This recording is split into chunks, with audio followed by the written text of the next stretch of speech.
زه فرشته هاشمي یم د افغانستان نه. اوس پاکستان ته راغلی یم او ما په 2018 کال خپل میړه عبادالله حنانزی چې په ازادي راډیو کې کار کوله له لاسه مې ورکړ. په یو چاودنه کې د وظیفې په لاره کې شهید شو، خپل ځان له لاسه ورکړ.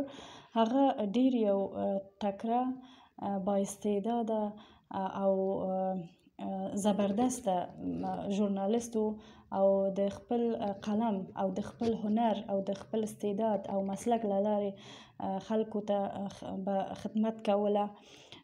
او زه هم ډیر او د هغه د مرګ نه اوس زه بې اسرې پاتې شم او هغه زما یوازینی سپورټر و، البته د ژوند یوازینی سپورټر و. او زه هم البته یو با استعداده یو ایجوکیټډ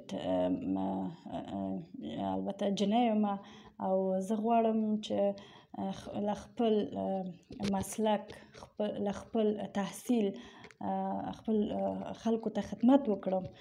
لیکن متاسفانه زه په دې آرزو یا په دې هیله ونه رسیدم، ځکه هغه حکومت چې البته اوسني حکومت چې واکمني لرله نو وضعیت داسې ده چې موږ نشو کولی خپل فعالیتونه په آزادانه ډول په آزادانه شکل ترسره کړو.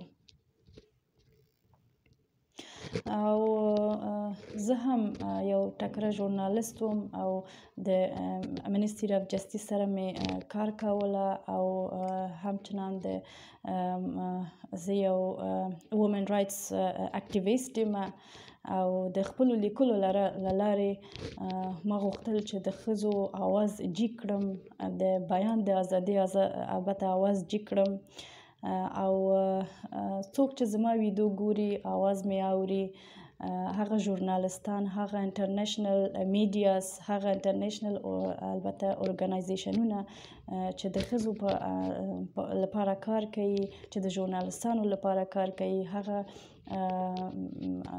دفترونه یا هغه حافظز چې د البته ژورنالیستانو یا د ښځو سپورټر دي، له هغوی څخه غواړم چې زما لاسنیوی وکړي. لاسنیوی په دې معنا چې زه غواړم چې د خپل ایجوکیشن یا د خپل تحصیل له لارې خپل ژوند آباد کړم یا خپل راتلونکی آباد کړم. او زه غواړم چې له هغو دفترونو یا افیسونو څخه غواړم چې ما بل هیواد ته بوځي یا بهر هیواد ته بوځي. زه غواړم خپل راتلونکی جوړ کړم او یو ښه راتلونکی ولرم.